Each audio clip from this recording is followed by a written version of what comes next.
A paz do Senhor Jesus Cristo a todos, sejam muito bem-vindos. Vocês estão no canal Falando do Reino e meu nome é Maurício. E se você está acompanhando este canal até agora, se você tem sido edificado, eu peço que você curta este vídeo, que você comente, que você deixe a sua opinião, se você deixe a sua crítica, a sua sugestão.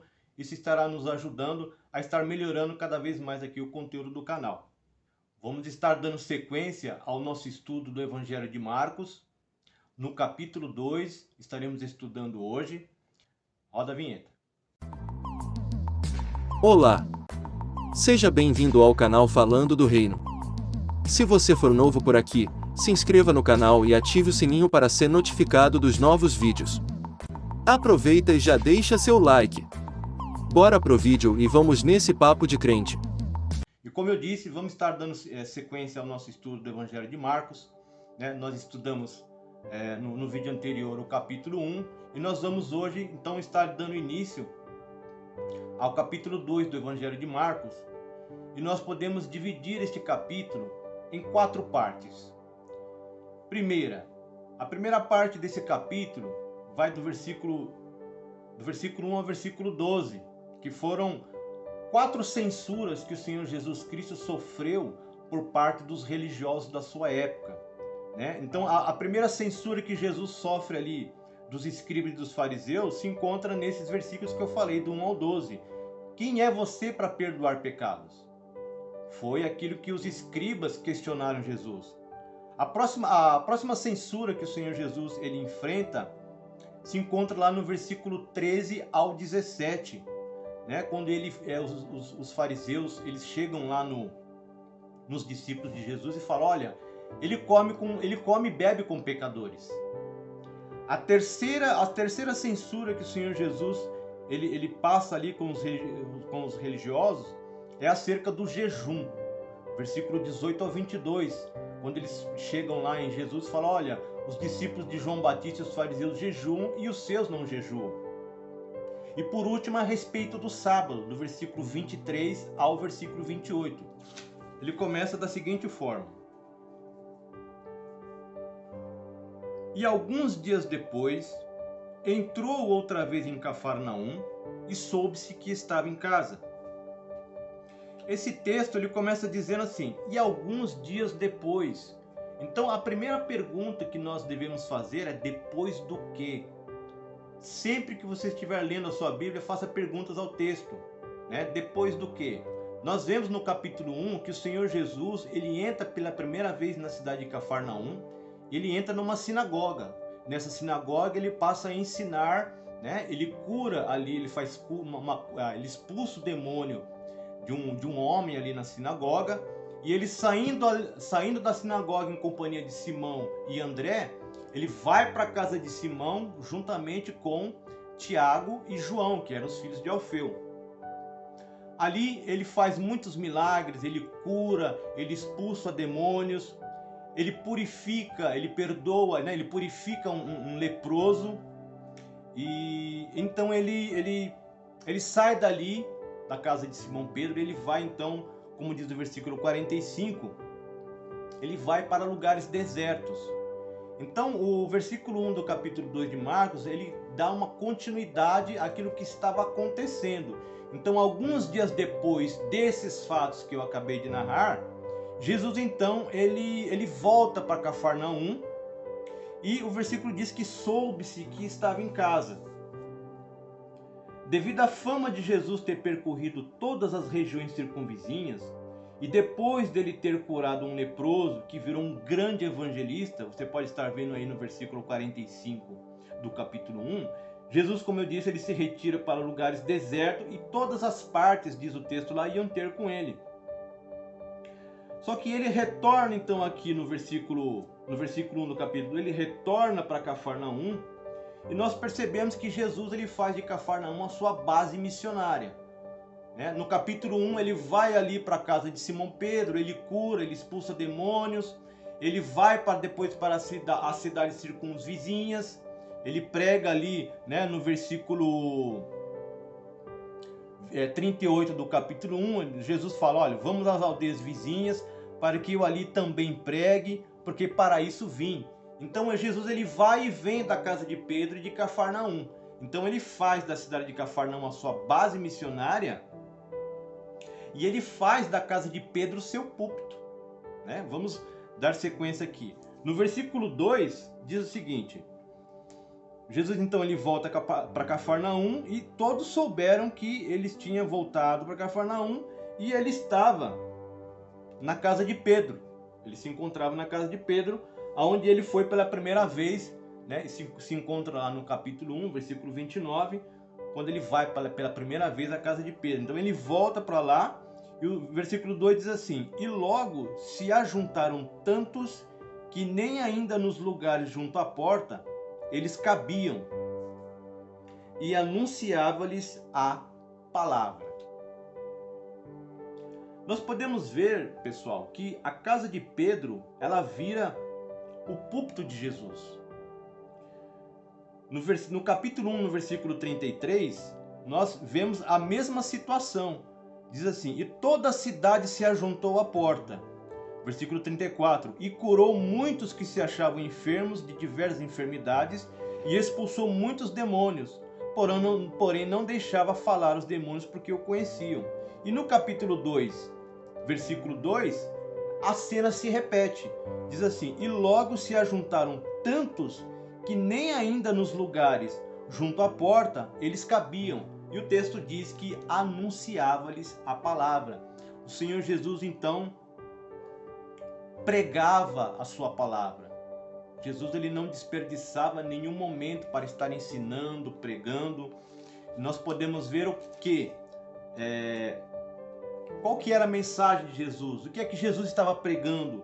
Nós retornamos lá ao capítulo 1, no versículo 15, né? Que era a mensagem de Jesus, a mesma de João Batista. O tempo está cumprido e o reino de Deus está próximo. Arrependei-vos e crede no Evangelho.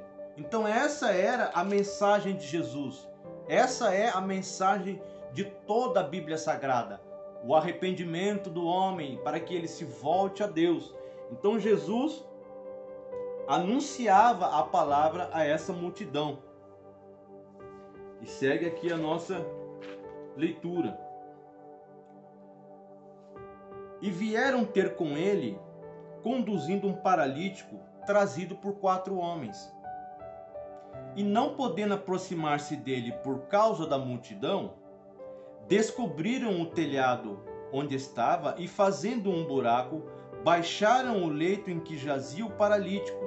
E Jesus, vendo-lhes a fé, disse ao paralítico: filho, perdoados estão os teus pecados.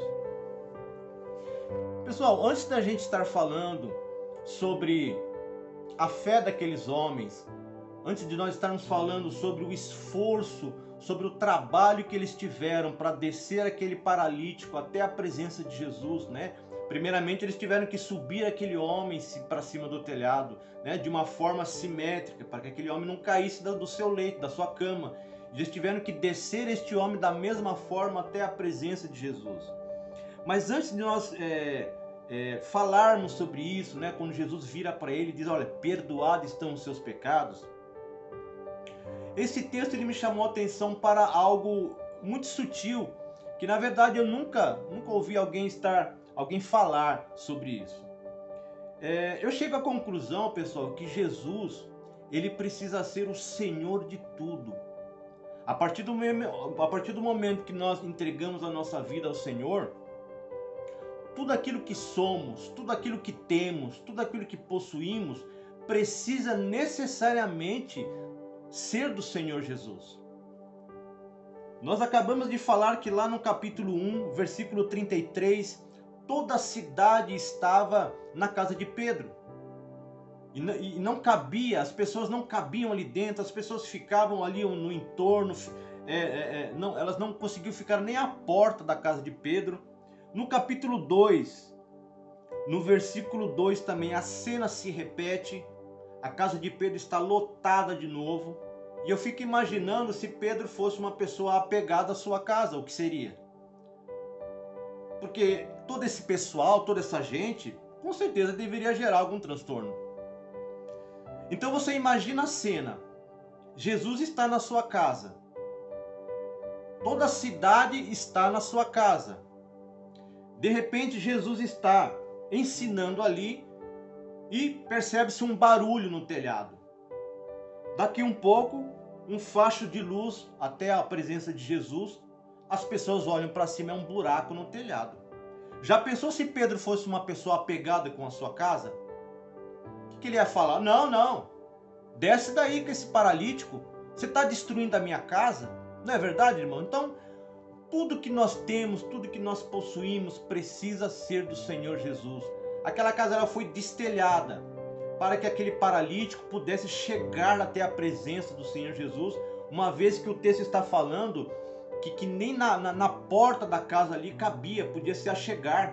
E aqueles homens precisavam levar aquele paralítico até a presença de Jesus. Então Pedro, ele apresenta ali um desapego. Então da mesma forma, nós também precisamos entregar ao Senhor tudo aquilo que possuímos, para que seja um instrumento, seja uma instrumentalidade da parte do Senhor para abençoar vidas. Tudo aquilo que recebemos do Senhor, irmãos, precisa ser usado para abençoar pessoas. Então isso eu aprendi com esse texto, estudando e lendo esse texto.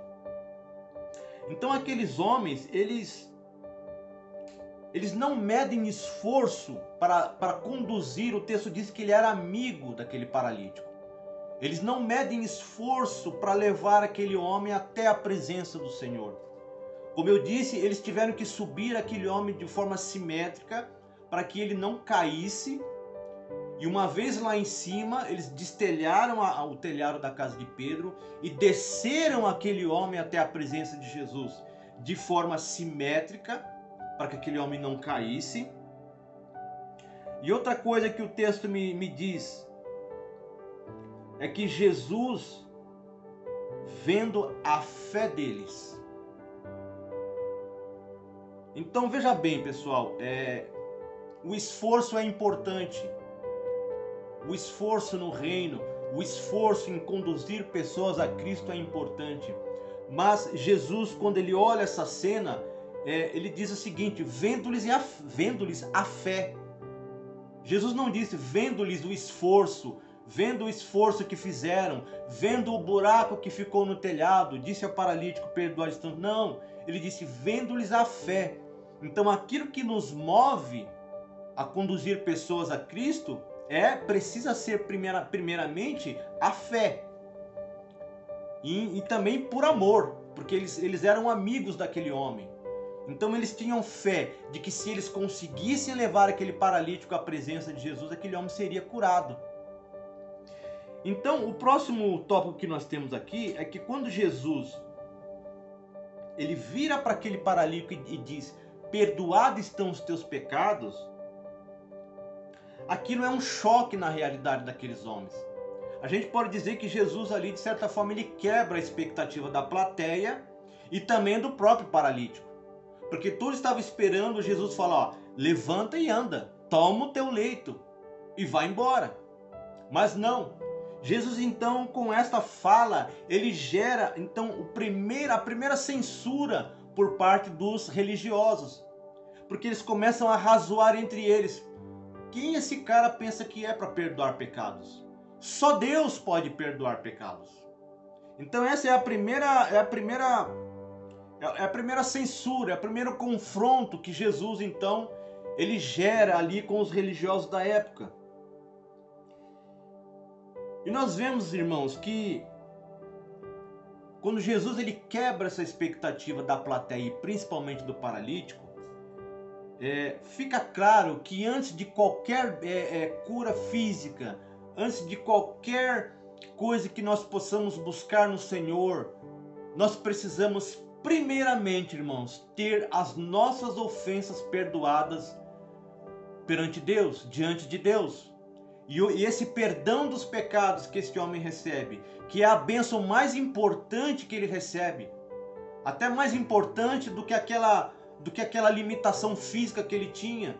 Ele precisava, antes de ser milagrosamente curado fisicamente, ele precisava ter os seus pecados perdoados. A nossa ofensa diante de Deus precisa ser perdoada antes de qualquer outra coisa. O que vem em primeiro lugar é o perdão dos pecados, porque Ele nos dá acesso à eternidade com o Senhor. E esse perdão só vem mediante uma entrega ao Senhor Jesus, uma confissão de fé de que Ele é o Cordeiro de Deus que tira o pecado do mundo.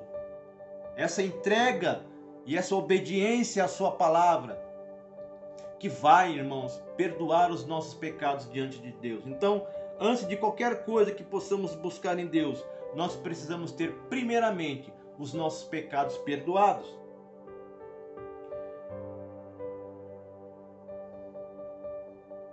Quando os escribas questionam essa ação de Jesus, eu percebo lá no versículo 6 e 7,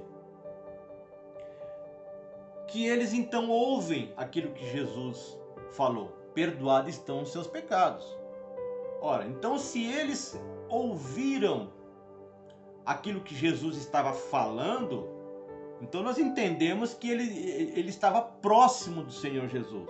Então quando nós voltamos lá para o versículo 1 e 2, quando soube-se que estava em casa, e logo se juntaram tantos que nem ainda nos lugares junto à porta eles cabiam, e anunciados a palavra, então nós vemos que os escribas, eles foram os primeiros a chegar. Os escribas foram os primeiros a chegar ali na casa de Pedro, porque eles puderam ouvir o que o Senhor Jesus estava falando. Eu quero estar falando um pouco aqui sobre esse contexto onde Jesus vivia ali, né? Então Jesus tinha ao redor dele, quem eram esses religiosos?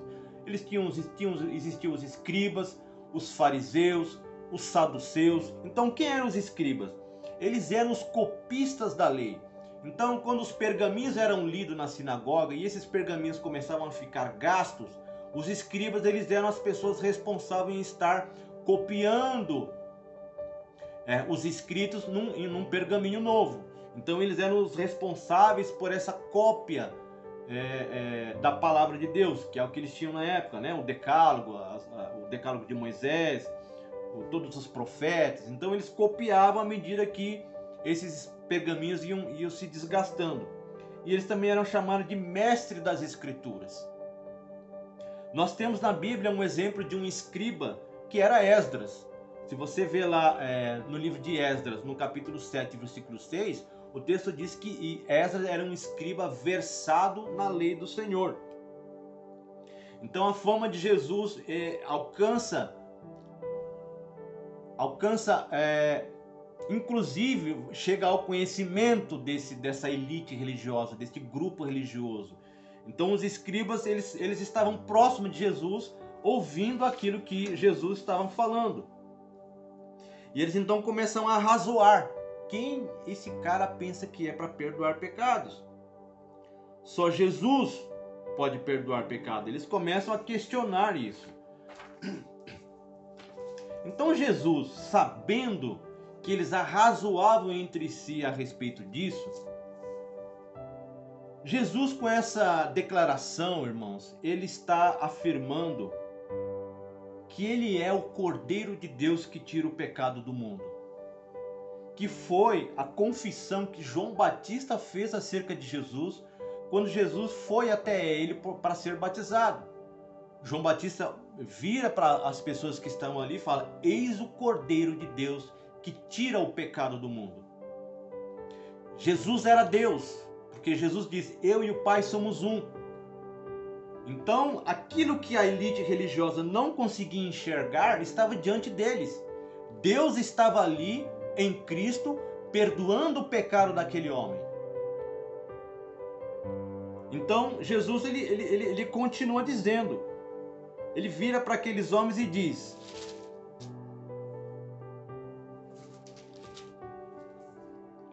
qual é mais fácil? Ou nós podemos dizer, o que é mais difícil para Deus? Jesus então passa a questionar: o que é difícil para Deus? Qual é mais fácil? Jesus pergunta para eles. Jesus é Deus, por isso tinha poder para fazer o que fez, porque ele disse: eu e o Pai somos um. Então ele tinha poder e autoridade para estar fazendo aquilo. E no versículo